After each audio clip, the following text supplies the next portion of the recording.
Good morning and welcome to episode 20 of Earth Church. This is Sari Dobron from Bodywise Mount Shasta. How are you doing? I am up here on the mama.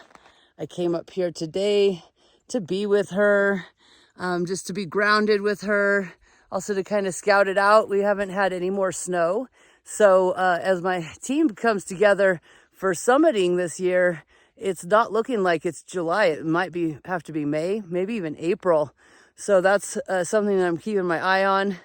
And I just want to show you this epic view, this mountain range out here.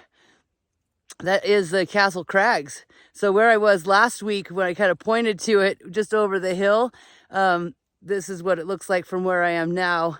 And I don't know if we can zoom in. Nope. So I would like to do an Earth Church from there in the future. But I came up here today to catch the sunrise, get a beautiful view, talk to you a little bit more about vulnerability. It's just been a rich week for me, and thought it was very share-worthy for wherever you are in your journey. But last week I was talking about where I was, being in that capacity and where that vulnerability comes in and how to embrace it. And this week what came to me was in the last challenge, my Fate Changer challenge, in my vulnerability, what I learned was everything that I already had but didn't know. Maybe it had been heavily pruned out or just not nurtured. And it was a little bit like life on the yellow brick road, like what I'm in search of and where it is already inside of me. And what's coming up for me in this challenge, my Legacy Builder challenge, makes sense because it's really in my career, my identity around what I do for a living and my purpose in life. And it's new. It's newer. And so now it's my vulnerability is showing me everything that I don't know and everything that I don't have. And it's really interesting to just be in both of those places. Neither one is good or bad or better or worse.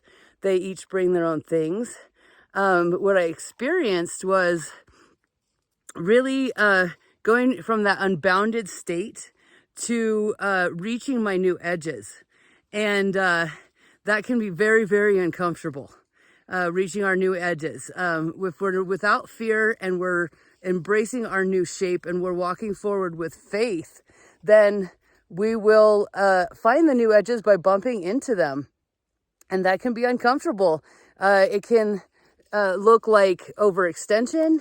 It can look like failure of any kind.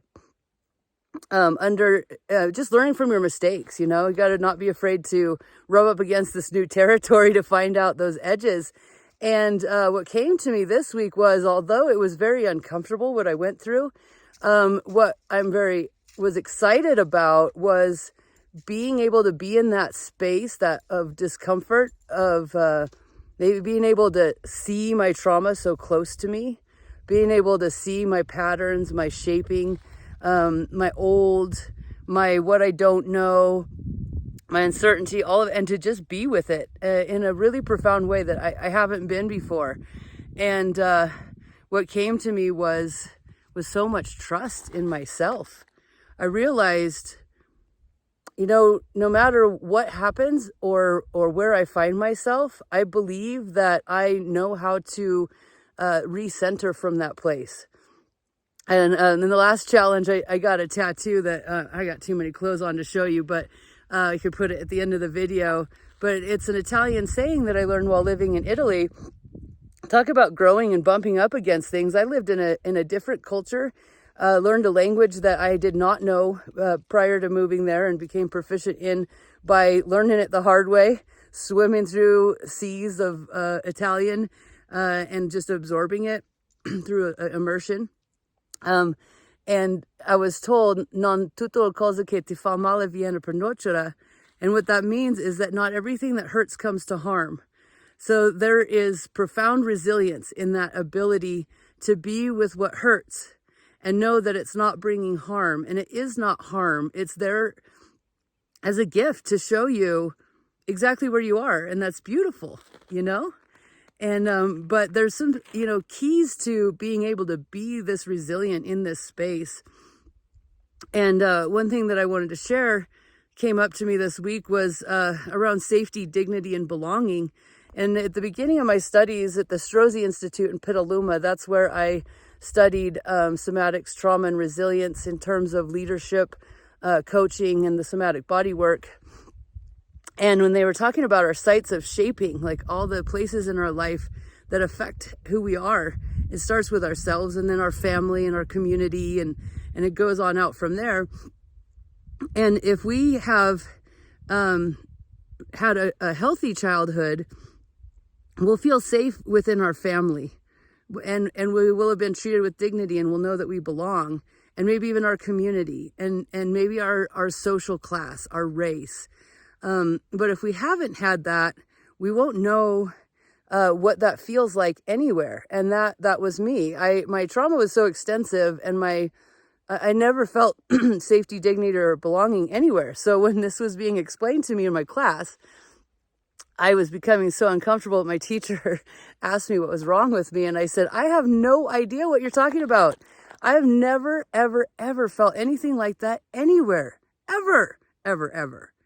And yeah, so that was really interesting. And it's a long story that I can share with you another time, but in my journey to learn what that was and where I could find it and how to build it inside of myself out of freaking nothing, actually out of rubble, really, and that it starts with us, and how to build it around me and let it come in around me to where now the safety, dignity, and belonging, that's my new operating system. If I don't feel safe, I know that there's a trouble in the force, so to speak. I know that I'm overextended.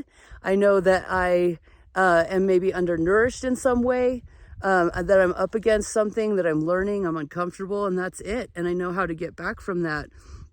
And it's really beautiful. But regarding the safety, dignity, and belonging, you guys, that's our birthright. That's everyone's birthright. And when I learned that that was my birthright, and that even though the people that you would expect would give it to you when you're born, usually healthy parents would say, this is your birthright. I'm giving this to you. This is your safety, your dignity, your belonging. This is what you're worthy of. We're going to treat you in a way that confirms that.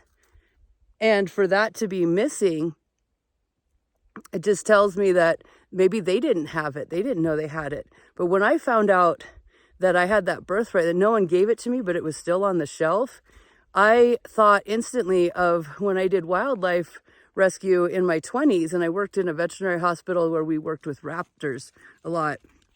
And there was a golden eagle that we had rehabbed and released into the wild. And he had been in captivity. He had been harmed, well, hurt, shall we say. And when we were releasing him, we opened that cage to the wild. He did not sit there and think, well, wish this had happened sooner, or this isn't exactly what I thought it would look like, or I don't know how to do this. No, man, he just stepped out like a boss, spread his wings, and took off. He's like, I know exactly what to do. And that's what happened to Sari 1.0. When I found out about my birthright, I was like, not another second am I going to live in the belief that I'm not worthy of these things. I'm going to go get it. I'm going to get it. So that's my message to you today. It takes faith to walk forward towards a life that you have not had before, that is uncomfortable. And the big one I'm learning right now is trusting myself that I will know what to do, trusting the process, that it is perfect in the way that it unfolds, trusting God that He has my divine plan in mind, earning badges. You know, the last one took a lot of courage. This one, I've got these feathers as a symbol for trust. I'm earning these feathers every damn day. And, you know, all you got to do is not trip. Just lean into the wind and spread your wings. That's what the eagles do. So I love you very much. I will talk to you soon. And until next time, I'll see you on the playground.